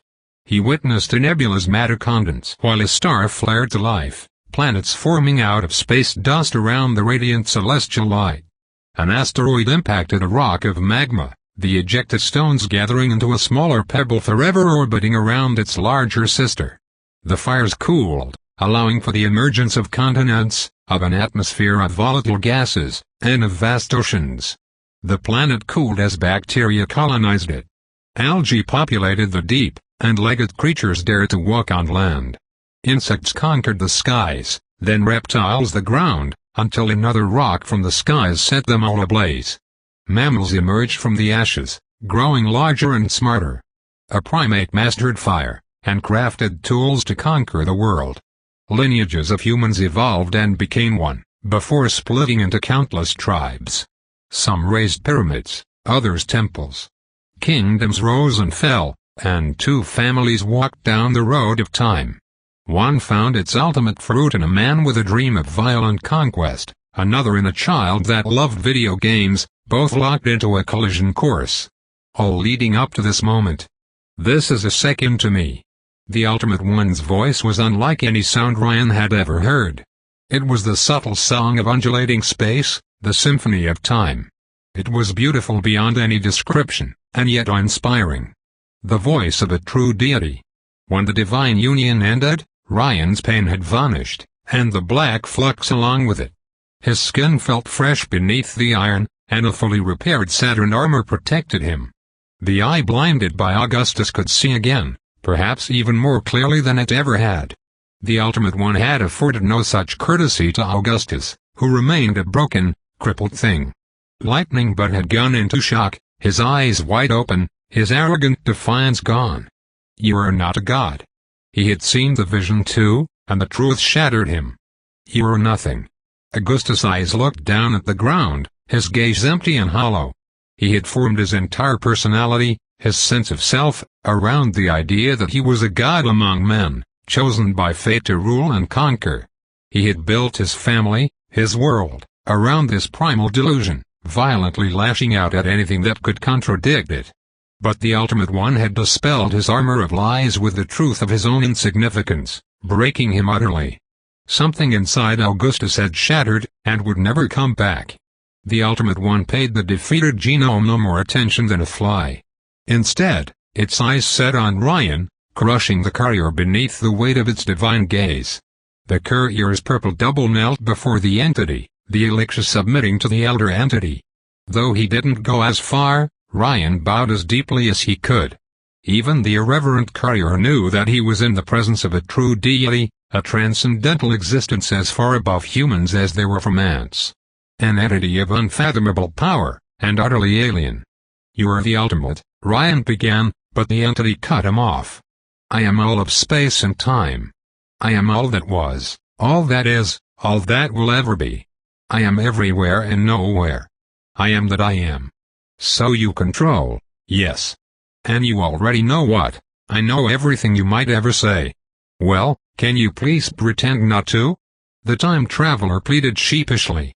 It's annoying to get cut off all the time. Violet flux instantly swirled before Ryan, and solidified into a solid shape. The entity it coalesced into shared the courier's height, and little else. The figure wore a purple robe seemingly woven from the fabric of space, a foaming mass of bubbles foaming from below. Ryan didn't see any face beneath the hood, only a vision of a night sky and swirling nebulae. The creature had no arms, nor any need for them. Are you more comfortable with this shape? The Ultimate One's newest avatar asked, its voice an echo of Ryan's own. For some reason, that incarnation spoke in the French language. It's better, the courier replied, and to his joy, the entity didn't interrupt him again. It probably knew what the human was about to say, but politely pretended not to. Ryan then glanced at Augustus, who kept looking at the ground in a vegetative state. What about him? He does not matter. The Ultimate One's avatar didn't even spare Augustus a glance, as space lengthened between Ryan and the broken mob boss. Lightning Butt moved backward, until he vanished from sight. Come. Space bent, and a terrifying creature emerged from an angle at the edge of Ryan's vision. A horse-sized horror with white skin and hundreds of red eyes all over its body, with stunted tentacles as forelegs, and larger ones for hind legs. 2 antennas sprouted from its twisted, bulbous head like long porcelain ears. The plushie. Or rather, the entity that had hijacked it. Somehow, Ryan couldn't help but find it cute, in a grotesque way. The courier moved an armored hand at the monster's head, and scratched it behind the ears. Its tentacles wriggled in pleasure, its red eyes turning blue. "Thanks, buddy," Ryan said, the eldritch horror answering with a sound that could pass for a strangled cat's cry. From the bottom of my heart. The eldritch calamity had given the time traveler many scares, but in the end, it had been a loyal friend since day one. Ryan could see it now. "Was that always your true form?" the courier asked, as the plushie wagged its tentacles. The creature's shadow had looked different a few loops ago. "It is the form it chose," the Ultimate One said. The courier suddenly noticed that its voice, while echoing Ryan's own, lacked any emotional intonation. The creature mimicked human speech the way a parrot did, understanding the words, but not the music. It must return to its duties now. Ryan suddenly realized that the plushie's time on Earth had been the equivalent of a holiday. No wonder it had spent its time sowing mayhem and destruction. "I have so many questions," Ryan confessed. "I have answers," the Ultimate One replied. "Thank you." Ryan doubted that many people could boast about receiving an audience from an outer god, or the closest thing to one. "You've guided me for a while. First through a Gen Henry, then through chronoradio messages. First of all, I thank you for it." The deity didn't bother answering. It felt distant, physically present, but not there either. "Was this predetermined?" Ryan asked hesitantly. "Did you make this moment inevitable?" "This time," the Ultimate One answered. "I made this moment possible." "You made it inevitable." Bubbles floated from beneath the entity's clothes and grew larger to the size of tennis balls. When Ryan examined them more closely, he noticed images appearing on their surface. "These are paths you could have taken." The Ultimate One glanced at a bubble showing Ryan walking out of New Rome, but different. The courier's cashmere suit had turned into tattered rags, while his eyes had become blue and purple. This doppelganger's malevolent expression chilled the original Ryan to the bone, especially when he noticed birds and clouds frozen in time above New Rome's buildings. "In this possibility, you make a gamble and take a second elixir, only to become the bane of your kind," the Ultimate One explained, while Ryan's purple double looked away in shame. "As the clock stopper, you turn the human hive of New Rome into a snow globe, before moving on to ruin millions of lives." "Is this happening right now?" Ryan asked, horrified, while the plushie purred against his leg. "In another reality?" "No," the Ultimate One answered to the courier's relief. "As an observer, you are a space-time singularity. This is partly why your mate cannot predict you." The courier frowned behind his helmet. "An observer?" The Ultimate One ignored the question. Another bubble floated in front of Ryan, showing him and Livia engaged in a vicious gunfight over the burning ruins of Mount Augustus Villa. "In this extinguished possibility, you never trust your current mate, and you start a war with her for control over your timeline. Each loop becomes worse than the last." Ryan gazed at this one for a while, before being distracted by another, showing the courier punching Augustus' chest and his hand coming out on the other side. "In this one, you strike down her maker," the Ultimate One explained, "and though she does not war with you, your bond is broken. You leave the New Rome human hive, and return to your wandering, alone." The plushie pointed at another bubble, which made Ryan raise an eyebrow. It showed the courier in bed, surrounded by naked women including Fortuna, Jasmine, Yuki, Nora, the vamp, Cancel, and Felix. Somehow, Felix was here too. "Wait, is that the harem ending?" Ryan asked with curiosity. "In this timeline, you give up on forming meaningful bonds with your kindred," the Ultimate One explained. You live a jaded existence of meaningless sensations, dulling your heart's pain with physical pleasure. Ryan suddenly noticed Len and Livia's absence in this picture, illustrating the absence of anything deeper than mindless sex. "I should have known it looked too good to be true," he said. The Ultimate One dispersed the bubbles with a thought. "All of these are choices you could have made, or would have been forced upon you if you had wavered in your efforts. You discarded or extinguished these possibilities in the service of your perfect future. If this present moment takes place, human, it is because you struggled to make it happen. So I have free will?" the courier asked, afraid of the answer. "If multiple paths are possible, then events aren't predetermined?" "Free will does not work as most humans understand it," the Ultimate One explained. "The timeline is in flux whenever a life form makes a choice. A cat is faced with a forked path. It can take left, or right. In that brief moment, both possibilities coexist." Ryan wondered if that cat's name was Schrödinger, or maybe a Jean Henry. Until the cat chooses. Yes. After which, one possibility becomes the truth and is set in stone. History is written.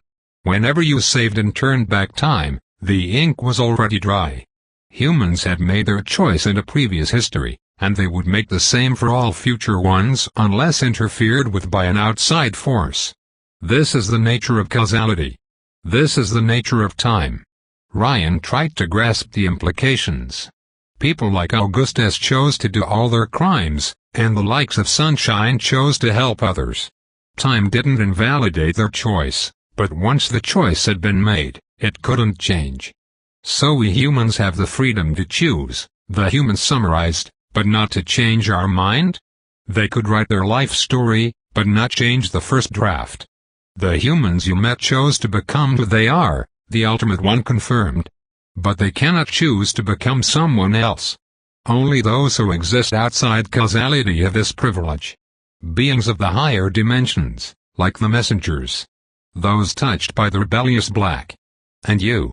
Ryan remembered his old meeting with Len, when he had likened himself to a Schrödinger's cat, existing in multiple states at once. Yet unlike this poor, suffering feline, the courier could decide which state he ended up with. So, I'm an exception? You wished to undo the chain of cause and effect to save another life, so I granted you the power of an observer. The ability to exist both in your lesser reality and my purple world, which transcends causality. As you can interfere with a lifeform's original choice, you alone decide which possibility, which potential reality, will become the true history. You alone can grant others second chances. You are the true master of your universe, human. I'm sorry, Ryan apologized, before looking at his armored hands. They had stopped existing a few minutes ago, alongside his left eye. It must have been hard work to clean up the time stream after me. I probably caused a lot of paradoxes over all these loops. It is my role to maintain the integrity of the time stream, the Ultimate One replied, before glancing at Ryan's left eye. Some of your body parts have been erased forever, so I replaced them with an earlier possibility of them still untouched by the black. A time transplant? Ryan asked. Nice loophole. I have grown efficient at filling the holes made by the black, though not perfect. This power is by definition uncontrollable. The unforeseen error in the great machinery of the universe. Though I do wonder what would have happened if I died of old age, and saved a few moments earlier, Ryan said. How would that have worked from your own point of view? Time would have repeated, until you achieved peace and enlightenment, the Ultimate One answered. Then you would have ascended to the purple world, and history would have carried on without you. Still, Ryan wondered how many cycles it would have taken. And he suddenly realized that the creature in front of him didn't understand how painful it would have been. The Ultimate One saw billions of years as a second. The courier suffering centuries in a time loop until he reached enlightenment wouldn't have been a blip on its radar. I have another question, the courier said hesitantly, unsure how the creature would react. But I don't want to sound ungrateful. The Ultimate One didn't answer, but it had probably foreseen what he was about to ask. Why didn't you help us more? Ryan glanced up at the enormous pyramid. You brought down the reptilians, according to Darkling, and you can control reality itself. Why didn't you prevent the alchemist from devastating our planet? The Ultimate One's cowed head glanced at Ryan's left foot. There is a bacteria crawling on your limb. It is an oval shape, with an orange cytoplasm and blue tentacles. It has been with you since you first set a foot on New Rome, eating dust on your skin. It has fought deadly wars against parasites for food, survived radiation and lightning. One day it will duplicate. Did you notice it? No, Ryan confessed.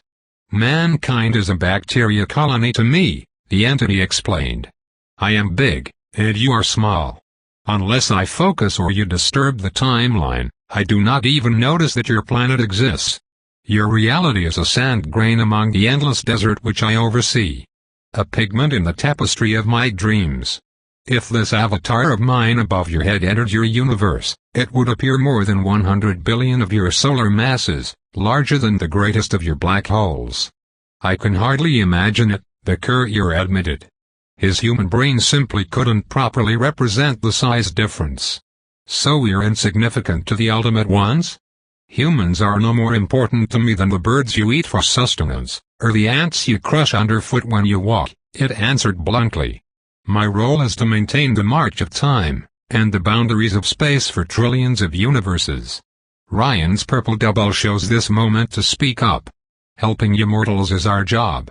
I do not care for immortal creatures, but I do not disregard them either, the Ultimate One added. This is why we Ultimate Ones created the messengers. To guide lesser life forms to a higher level of existence. Ryan frowned. Then why did you help me, out of everyone else? Was it because you needed me to destroy the alchemist's base? No, the alien deity replied flatly. Then why? Why did you help me reach my happy ending? Because I chose to.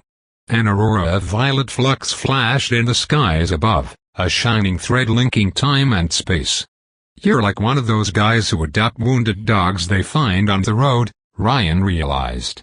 You won't go out of your way to help others proactively, but if someone in pain directly crosses your path and begs for help, sometimes you answer. The Ultimate One responded with silence. In the end, it was neither good nor evil as humans understood it. It was a cold, alien thing. But one capable of selfless compassion too. Ryan neither felt angry nor happy with these answers. He could only accept them. Though cold and distant, the Ultimate One was not malicious, and had helped one pitiful human achieve his good ending without expecting anything in return. For that, the courier would always be grateful. Ryan had one question left to ask. So how does this end? However you wish.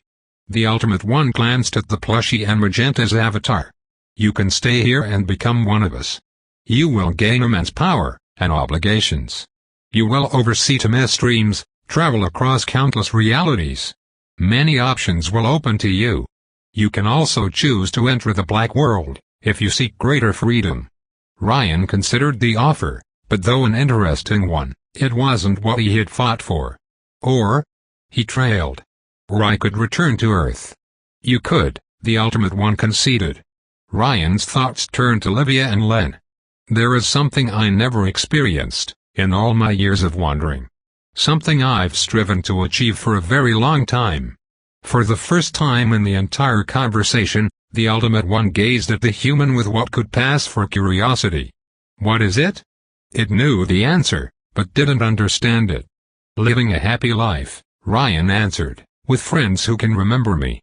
The plushie's antennae lowered in disappointment, so the courier immediately reassured it. Don't get me wrong, I would gladly join this heaven and wander the cosmos with all of you. Just not now. Not today. The Ultimate One remained silent for a moment, before reaching a decision. The door to ascension will remain open. If you ever decide to join us rather than turning back time, I will extirpate you from your timeline and welcome you in my realm. Otherwise, you will be free to walk into the black world. You have earned ascension, human, for learning to wield your power with wisdom. Now and forever. So. Ryan glanced at his purple double, and at the rabbit abomination he had strangely grown fond of. This is goodbye. No, Ryan, his copy said warmly, the plushie chirping in response. We are always with you, even if you cannot see us. Don't you understand? You are never alone. You will never be alone. And somehow, that was all Ryan had ever wanted. I will return you and your maker to your timeline, the Ultimate One said. I will remove your innate connection to the black world too. The black Ultimate One is careless in its generosity, and if allowed to grow further, the paradox within you will destabilize your reality. I suppose that's fair. The black Ultimate One had granted Ryan this gift because he had wished to die, but now Ryan had learned to live. The Violet Ultimate's smaller avatar wordlessly collapsed into violet flux, its triangular self bathing Ryan with its eldritch light. The plushie hopped away with one last look sent at its old friend, while Magenta waved a hand at his double. Ryan returned the goodbye with a hand wave of his own, as he returned to his reality. A second later, the courier found himself standing on a French beach in his full Saturn armor regalia, right next to an armless and broken Augustus. Ryan looked up as a sun illuminated the night, one shaped like a man. Leo Hargraves glanced at the courier with silent relief, then at his old, broken nemesis. It said something about sunshine that he seemed to feel equal satisfaction and pity at the sight. I was worried for you, Leo admitted to Ryan. Didn't you hear? The time traveler smiled beneath his helmet. I'm immortal. It took them until dawn, the true dawn, to return to Italy together. Ryan carried the broken Augustus in his arms, Beatle style. By then, Ischia Island's Bliss Factory was no more than burning rubble, and the courier's allies had evacuated to New Rome's old harbor with their captives. When Ryan and Sunshine reached the area, they found hundreds of people gathered along the docks, near transport bathyspheres. Fortuna and Felix had draped Narcinia in a warm blanket, while Mr. Wave entertained the traumatized child with tales. Len and the reformed Metagang members escorted the shackled Olympians. A bound Venus walked after her husband, pushed forward by Jamie and Lanka. The two had made the right choice in the end. Vulcan and Wyvern arrived with other arrested Augusti lieutenants. Not as enemies, but as uneasy allies. Enrique and other private security members escorted the gangsters towards Len's bathyspheres, which would transport them to an inescapable prison under the sea. Yet, in spite of their grim situation, the Olympians remained confident. They trusted their invincible leader would rain devastation upon those who dared to stand against him, and come to rescue his loyal minions. Ryan's appearance dashed their hopes. When the Augusti raised their eyes to watch him carry their defeated master in his arms, illuminated by Leo Hargrave's light, they could only respond with shock and denial. Wyvern's eyes almost bulged out of her skull, while Enrique gave Ryan a quiet, respectful nod.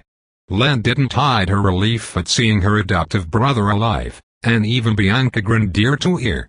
Ryan tossed the defeated Augustus to the ground without a word. The broken warlord didn't rise up after hitting the pavement, his will shattered. And when they saw their invincible leader crushed so thoroughly, the remaining Olympians lost the will to fight. They lowered their heads in silent defeat, and walked to their fate. The war was over. Chapter 130. Livia had foreseen this moment, but never thought she would live to see it. The Augusti Villa's marble terrace was almost entirely silent, as Enrique Manada signed the 50-page-long treaty. Wyvern and Leo Hargraves sat on his side of the table, while Vulcan and Uncle Neptune assisted Livia. Len Sabino completed the council, looking quite graceful in a summer dress, while Luigi kindly served cocktails and coffee. Jean-Henri, that spoiled cat, napped near the pool with his belly exposed. To Livia's eyes, the new chairman of Dynamis seemed to blur, as multiple possibilities aligned with his real self. 6 phantom hands followed his motions. All of them used different signatures, but they signed anyway. It is done, Enrique said before closing the document, some other possibilities opening their mouths after the deed was done. I thus officially announce the creation of the new European Republic. Dynamis had officially ceased to exist, as did the Augustes Empire. A new structure would rise from their ashes, greater and better than the sum of its parts. The United States of Europe would have sounded better though, Leo Hargraves said. His presence still made Livia and her uncle uneasy, but he would soon serve as their go-between with the newborn republics of Bavaria and Denmark in the north. Though the seer would never quite get along with her mother's murderer, reconciliation was the order of the day. Gentle Len smiled sheepishly. No, it wouldn't have. Sounded good, I mean. Livia hadn't seen a single possibility where she supported that alternate name. I already contacted the French, and they have shown interest in joining us, the seer explained. By which she meant that they would inevitably join the new union, though they would grumble about it first. The French always complained, no matter the timeline. I believe we could unify all of Western Europe within the next 2 years. I never thought I would see that day, Uncle Neptune said, eyeing Hargraves and Manager warily. Nor that we would end up sitting around the same table without a fight. Things change, Enrique replied, before joining his hands. Though I do wonder why the architect behind this conference didn't show up. Livia straightened up on her chair. He left this morning, and he didn't tell me where. I couldn't find him either, Len admitted. I thought he was with Fortuna and the others, but... No. Livia didn't need a reminder. Fortuna and her boyfriend intended to escort Alcimo to Denmark, so he might cure Matthias' mother of her neural illness. She knew he would succeed, but her best friend would remain abroad for months. Livia missed Fortuna's presence already. Felix and Narcinia intended to follow her too. The former as a prelude to joining the carnival full-time, the latter as part of her quest to find out more about her birth parents. I still can't believe she chose to call herself Lucky Girl, Vulcan snickered. That's the laziest superhero name I've heard yet, and that includes yours, Laura. You have a point, her former partner took the remark in stride. Wyvern was a Dynamis brand. We should think of something else. Vulcan squinted, as she grabbed a drink. I hoped we could form a duo again. Wyvern cleared her throat at Vulcan's hard gaze. Or at least, give it a try. Vulcan wordlessly sipped her drink with a sour face. Wyvern awkwardly shifted on her seat, and Enrique spared her further discomfort. I've agreed to your proposal about Rust Town's renovation, and to give Miss Sabino complete autonomy on that front, he informed Livia. The Metagang members who submitted to treatment will join the program, and your donation will cover 70% of the budget. It might have come from drug money, but these funds will serve a higher cause now, Livia replied with a nod. Finally, she could use her father's ill-gotten resources to do good. Rust Town's denizens would only be the first to benefit from them. Livia intended to fully fund a think tank of geniuses to help rejuvenate the earth. The architect would get to build her self-sustaining cities, Dr. Tyranno's knowledge would be directed towards developing better healthcare, and Vulcan would equip a peacekeeping force to neutralize the genome warlords ravaging the countryside. Maybe in time they would introduce Mecron's safe elixir knockoffs and give everyone the chance to gain superpowers. But that would wait until after Europe had stabilized. Why me? Len asked with a frown, her fingers fidgeting. Why put me in charge? Because you have lived among the locals and seen their struggles, Enrique replied. You understand their needs better than I do from my ivory tower. We bear the responsibility for Rust Town's current state, so I don't expect that we will prove adequate at resolving its issues. And you have more than earned our trust, Len, Livia added with a bright smile, knowing it would reassure the genius. After facing so many trials together, the seer almost considered the underwater genius as a sister-in-law. You have done more for this place and its orphans than anyone else. You should get recognition for your efforts. Len cleared her throat, before offering a thankful nod. I shall prove worthy of that trust. I swear. For the people of Rust Town. The rest of the meeting was spent ironing out details about the new order of things, though Livia more or less zoned out. She had already predicted how things would unfold, and so spoke on autopilot. Still, she would rather take that boring, but constructive monotony over a bad surprise. Miss Auguste, a question before I leave, Leo Hargraves said, and Livia already predicted what he would say before he even opened his fiery mouth. How is he doing? Livia didn't need to see the future to understand who he was referencing. My father is. She cleared her throat. Alive. That's better than he deserves, Wyvern said harshly. He should be imprisoned in a cell at the bottom of the sea, like his lieutenants. "My brother is already in a cell," Uncle Neptune replied with a scowl. "One he will never escape." Livia glanced at a window on the villa's second floor. Her father was watching the scene through the glass, sitting in a wheelchair. Or at least his eyes gazed at the garden, while his mind wandered elsewhere. Sometimes, he apologized to Livia, to her mother, to the world. Mostly, he remained silent, or sobbed.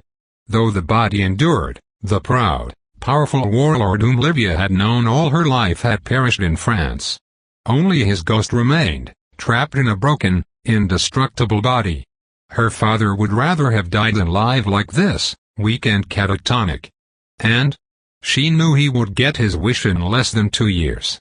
His daughter had seen it across multiple possibilities. Janus Auguste had triumphed over many powerful foes, but in the end, he couldn't outrun cancer.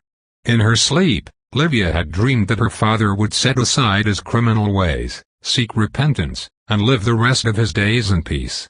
It had been a sweet dream, and she had felt great sorrow upon waking up. Reality wasn't the ideal ending she had dreamed of, but it was an outcome that she was happy with nonetheless. Ryan had kept his promise and spared her father. She couldn't blame her boyfriend for fulfilling her wish in an unexpected way. Livia would care for her father for the little time he had left, and mourn for him afterward. But she wouldn't pity him. "I see," Hargraves replied. He understood that Livia's father had paid for his crimes. "In that case, I will take my leave too. I believe it is the first time that your carnival leaves a city with more members than it arrived with," Enrique noted. The living son nodded.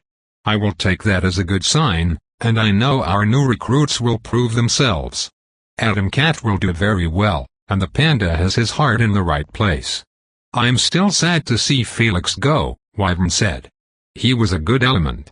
"He was," Livia agreed, though not without some regrets of her own. Though she had moved on from their relationship, she still considered Felix a close friend. Someone with his resolve would have helped make New Rome a better place, but Livia understood that her ex-boyfriend would only truly feel happy on the road, fighting the evils of the world. Felix was born to become a wandering knight, not a nation builder. Enrique's group soon left after a few handshakes, leaving Livia alone with Len and her bodyguards. "Fuck her," Vulcan said, once Wyvern was out of earshot. "Fuck her better than you attitude." "You will get to pick the name," Livia pointed out. "Fuck you too, Nostradamus," the weapon builder replied. "It's only because you warned me of Daddy Dearest's intentions that I haven't shot you yet." "And because I'm a good boss too?" Livia asked mirthfully, having given Vulcan complete autonomy and a large budget to pursue her intellectual interests. "Don't push it." Vulcan put her drink aside. "Would you even be okay with this?" "We have become a single government," Uncle Neptune said, while examining his copy of the European Accords. "It doesn't matter which ministry you choose." "We are all friends now," Livia pointed out with a smile. "You disgust me," Vulcan replied before turning at Len. "Hey, underdiver." Yes?" Len asked with a frown. "Let's go to my workshop afterward. I've got a great idea, but I'll need a smart assistant to improve it." Livia gave it a 50% chance that Vulcan and Wyvern would end up forming another duo, and 40 that they would create a new superhero organization. Beneath all the rage, bitterness, and her inferiority complex, a part of Vulcan had never truly given up on making the world a better place. Her pride would always come first, but now that Wyvern gave her the respect she felt that she deserved, the short-tempered genius would mellow out in time. Len's newfound idealism would have a good influence on her too, making Vulcan realize that even her weapon-making power could be used for constructive purposes. Humans needed to be together to lift each other up. "It's really happening," Uncle Neptune said, as he slouched on his chair. Though he looked very much like Livia's father, the expression couldn't be more different. Uncle Neptune was amiable and cautious, with the look of a loving grandfather, while Dad had been a grim and implacable patriarch. "I've prayed for this deal for years, and I still half expect it to blow up in our face." "It won't," Livia reassured him. "I always told your father that we should go legit, even when we were a normal mob," her uncle said. "That way of life, it only ever ends up with a coffin or a cell." no matter how powerful you are. Now my brother is dead inside, and my sister imprisoned. I feel like my dreams and nightmares came true all at once. Livia knew her uncle was sorely tempted to raise Len's underwater prison from the depths and free her aunt. In a few possibilities, he almost did. But he never went through with these plans. And he doesn't want to talk to us, Livia said with regrets. Not since we refused to break her out. Can't blame her, her uncle replied with a sigh. But better jailed than dead. Do you think she will come around one day? Maybe, Livia admitted, though the possibilities she had seen were remote. Deep down, her aunt loved to kill. It would take her years of introspection before she could even begin to improve as a person. But not before many, many years. Neptune sighed. It all feels so bittersweet. Why did you go along with these reforms? Livia asked her uncle. She predicted a few answers, but she wanted to hear his thoughts from his own mouth. You never agreed with father, but you always went along with his wishes. Because I loved him, and I thought I could curb his worst ideas, Uncle Neptune replied with a shrug. The family that puts the family first will always prevail over the family that puts the whims of its members first. I love Janus, and my sister too. But you're our family's future, Livia. I think the path you chose is the only one where you'll live a long and happy life. Janus couldn't see it, but I do. We old people should make sure younger generations live a better life than our own, not repeat the same mistakes. Livia smiled, and bowed. Thank you, Uncle, for supporting me in these difficult times. It's only been 2 weeks and a half since Janus fell, and it feels like years already, her uncle said with a shrug. There's still a lot of things to do ahead of us. Enemies to fight, roads to build. But you can count on me. Livia kissed him on the cheek, her uncle smiling in response. Before she left with Vulcan, Len wanted to ask the seer a question. Livia. You worry about Ryan, Livia guessed. I can't find him, and he doesn't answer on his phone. I'm worried. It's all right, Livia reassured her. Though her knight spent his nights with her, he usually wandered off in the morning to run errands. Or side quests as he called them. This time though, she had a pretty good intuition of where he had gone. I think I know where he is. It was May 31st, and the sun set on New Rome. Sitting at the edge of the promontory, Ryan thoughtfully gazed at the horizon. His legs dangled in the void, while his loyal Plymouth Fury waited behind him with his mask and hat on the hood. The wind brushed against his cashmere suit and his naked face, and his eyes wandered from one district to the next. Though it had changed, the city looked the same at first glance. All dazzling neon lights and towering skyscrapers, the glorious promise of a new future for mankind. He had spent the whole day marveling at its beauty, watching people living out their lives to the tune of his chrono radio. For a full day and a long, long time, Ryan had stopped to enjoy the moment and think. To ponder what he should do next. He heard a car stop behind him, and peeked over his shoulder. Livia stepped out of a Mercedes, wearing the same red dress as on their first date. The sunlight reflected on her platinum silver hair, and illuminated the smile on her face. How did you know I would be here? Ryan asked his girlfriend with a knowing grin. I thought you couldn't see me, Miss Auguste? I can't see you, Mr. Romano, she replied with a playful tone, but I still know how you think. I stopped at this promontory when I first came to New Rome, many loops ago, Ryan explained, as she walked to his side. I heard it was the best view of the city. You will lie too, she replied. Our house has the best sight. Our house, Ryan thought. 2 simple words, and yet they meant so much. I thought I would come back to this place after I completed my perfect run, Ryan admitted. I imagined that I would take one good look at the city, go back to my car, and then drive into the sunset towards new adventures. Maybe with Lynn in the back seat. She joined her hands together with a hint of anxiety. Will you leave? No, Ryan replied, to her relief. I was only ever comfortable on the road, mostly because that's all I ever knew. But that wasn't what I wanted. You came for Len. For a friend.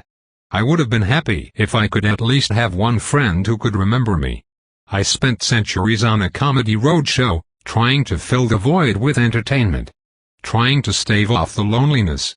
And now you're no longer alone, Olivia said, as she knelt at his side. And you shall never be again. No. And though the universe is vast and full of wonders, what I want above everything is to spend time with those I love. I see that now. He chuckled. I guess I'm old enough to settle down. She giggled like a young maiden. You sound like my uncle, Ryan. I'm 860 years older than you, young woman. I'm a cradle robber. Will Grandpa Romano let me climb on his lap then? She asked him with a coy look. Sure, Papa Beaver will tell you a tale. Olivia climbed on Ryan's lap, and he put his arms around her. You've gotten a little heavier. Olivia looked cute when offended. Are you calling me fat? It's fine, you started a little too skinny, Ryan replied before kissing her on the neck. But you should stop overeating. I will, she said while resting her head against his shoulder. The stressful days are over now that we've hammered out the Constitution. Things will slowly settle into a new, peaceful status quo. How peaceful? Though Ryan enjoyed the current peace, he wouldn't mind a little action in the future. As quiet as a republic of genomes can be. At least for the next few years. She rolled her shoulders. Afterward, who knows? I foresee dangerous threats, but whether or not these distant possibilities will materialize or not, we won't face them alone. About that, I want to talk about the we part. Ryan looked into his girlfriend's eyes. He had thoughtfully considered something, and he wanted to broach the subject with her. Olivia. Yes, Ryan? She asked, a little anxious. Will you marry me? She responded with a giggle, her face turning as red as a communist flag. Ryan, you already proposed to me. Yes, but I'm serious this time. She was the one Ryan wanted to share the rest of his life with. He could feel it, deep within his bones. Let's settle on a 2-year betrothal, all right? She said with a sheepish smile, as her face regained its original pale complexion. I love you, Ryan, but I think we are skipping a few intermediary steps. We just moved in together, for God's sake. Well, Ryan guessed it meant he had the time to prepare for the perfect honeymoon. And if we stay together for over 2 years. Because we will, and you know it. Her face beamed like the sun. Then I will gladly become Mrs. Romano. That was what Ryan had hoped to hear. He kissed his girlfriend on the cheek, making her blush. Hypothetically, how do you feel about having kids? He asked her. After we marry, of course. I thought you were afraid a child would inherit your powers. I was. But I talked to my elixir, and it will make sure it won't happen. Though our offspring will probably be even more overpowered than your dad. Olivia thought about the proposal. I would love to have children one day, yes. And if they're half of me, you won't see them. Or maybe they'll blur your sight. Whether I can predict their actions or not, I would love them all the same. Olivia looked at the twilight sun. Though I draw a blank about what we should call them. Maybe Iris, if we have a girl? Ryan suddenly felt a surge of divine inspiration course through his mind. If it's a boy, how about we call him Eugen? We are not calling our hypothetical future son after your spoiled cat, Ryan Romano. Olivia exploded in laughter. You're such a gallant fool. And you love me for it. I do, she replied softly, before closing her eyes and moving her face closer to his. I love you, Ryan. As their lips met in a tender, gentle kiss, Ryan froze time and counted to 10. He wanted to immortalize this moment in his own way. The world turned violet, the shadow of an eldritch pyramid manifesting over New Rome. The purple reflection of a man running towards the future flickered into sight, joining with Ryan to fuse past and present into a new history. The last remnants of the black particles inside the violet genome vanished to make the save possible without destroying the space-time continuum. They escaped his body to ascend towards the heavens above. And as they did, visions filled the courier's mind. Wordless pictures as vivid as a lucid dream, fragments of time itself. They flashed one after another in quick succession, all of them showing people the courier had crossed paths with. He marveled as Len oversaw the cleaning up of Rusttown's atmosphere. The Metagang's cured members helped clean up the roads, all of them wearing vests with the words community service written on their back. Jerome looked happy with the mundane menial work, while Helen, Vladimir, and Bianca simply accepted it as temporary penance for old crimes. The likes of Mosquito, the Rebellion, and Rakshas's gremlins raised new houses without enthusiasm, but had no say in the matter. Rusttown's orphans played with Henriette in a new, green park built over the junkyard's crater. He felt satisfaction, as the Olympians and their kind wasted away in an underwater prison far away from civilization. Venus raged in the cell she shared with her husband, while Mars looked through his oceanic window with remorseful acceptance. Pluto read a book with a scowl on her face, while Mortimer, Night Terror, Sparrow and Cancel played a board game in their shared prison. In his own cell, Hector Maniter wrote letters asking his son to appeal the court's decisions. None would be opened. He watched Enrique Manito oversee a new team of superheroes, one dedicated to the public good. Wyvern smiled at him while offering a military salute, while Wardrobe gave Jamie, Lanka, and Ki-Young their new dazzling uniforms. Soldiers stood at their side, making a vow to serve the Republic and its people instead of the almighty dollar. Vulcan overshadowed them all, wearing a new red power armor worthy of a hero of legends. He gazed at Alphonse Manita floating aimlessly in the void of space, looking at the Earth with heavy regrets. Maybe one day he would return to it a changed man. He also caught a brief vision of Gold's space cell, and the screaming immortal prisoner within it. He cheered as he saw Felix, Fortuna, and Shroud fight a vicious genome warlord as a team. No, a family. Sunshine and the Carnival took care of the Mooks, though none kicked more ass than the panda among them. After they had won, Mr. Wave patted the man-bear in the back before offering him a black and white cashmere suit. He observed Alchimo tend to mentally ill patients in a Danish hospital, with the doll dressed as a nurse. A blonde woman which Ryan recognized as Matthias' mother exchanged words with a sentient toaster, while a mad priest received medical treatment. One day he would find his sanity back. And perhaps the road to redemption too. He cheered as Simon, Martine, and Monaco's survivors planted the French flag over the rusted ruins of the Eiffel Tower. Far away, a sphere of reinforced glass isolated a cursed city like a giant snow globe, preventing it from ensnaring anyone ever again. He watched Narcinia plant a garden in a greenhouse, one that would one day feed millions of people across Europe. His vision expanded to reveal a new shining city over the ruins of Sarajevo, its construction overseen by the architect herself. Mighty humanoid dinosaur workers carried the building material. He glanced at a strange rabbit running in a purple world, and a blob of darkness floating amidst the void. Both waiting for him beyond the veil of time, until the end of all things. This is the future you fought for. The Ultimate One's voice echoed across time and space, as it vanished from Ryan's sight. IT may come to pass, or IT may not. It is all up to you. Maybe the deity meant these visions to serve as a warning not to slack off, or as an encouragement to carry on. But whatever the case, Ryan loved what he saw. His save complete, time resumed at once, yet the kiss continued. Livia's lips tasted of strawberry, of love and passion. They tasted of home. And like all good things in this world, the kiss ended way too soon. The couple exchanged one shy glance, and then watched the sun vanish behind the horizon.